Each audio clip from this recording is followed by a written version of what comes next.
প্রায় ৪৫ কিলোমিটার দীর্ঘ দীঘিনালার মাইনী নদী। মাইনীর অববাহিকায় গড়ে উঠেছে পাহাড়ি জনপদ দীঘিনালা। মাইনীর কুল জুড়ে এখন রবি শস্যের প্রাচুর্য। তবে দীঘিনালার সবচেয়ে আলাদা প্রিয়দর্শী চাকমা। প্রায় ২ দশক ধরে কৃষিকাজের সাথে জড়িত প্রিয়দর্শী প্রচলিত কৃষির বৃত্ত ভেঙে বিষমুক্ত কৃষির খামার গড়ে তুলেছেন। কীটনাশকের পরিবর্তে ব্যবহার করছেন পরিবেশ বান্ধব বালাইনাশক। প্রিয়দর্শীকে দেখেই এখন উৎসাহিত হচ্ছেন অনেকে।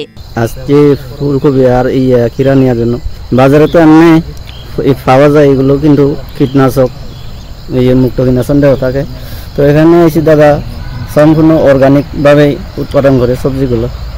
পরিবেশ বান্ধব বালাইনাশক ব্যবহার করে উৎপাদিত সবজির চাহিদাও বেশি। ইতোমধ্যে চলতি মৌসুমে প্রায় ১.৫ টন হোয়াইট মাউন্টেন জাতের ফুলকপি বিক্রি করেছেন তিনি, যার বাজার মূল্য প্রায় ৯০,০০০ টাকা। আমি মরিচ খেতে রাসায়নিক সার ছাড়া উপরে যতগুলো ঔষধ লাগে, বিশেষ করে ফল উৎপাদনের জন্য, ভালো ফলন পাওয়ার জন্য আমি এখানে অর্গানিকই ব্যবহার করি। উৎপাদন অনেক হবে আশা করছি মরিচে।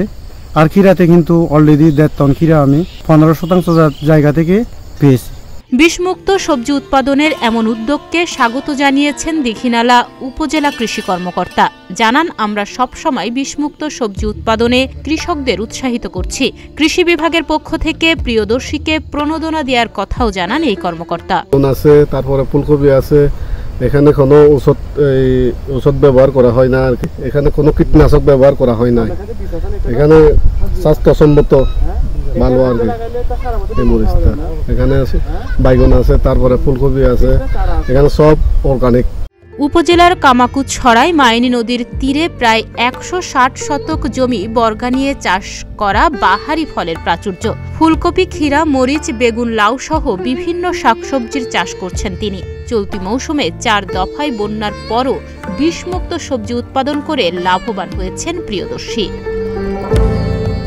তাহনিয়া ইয়াসমিন, প্রতিদিনের বাংলাদেশ।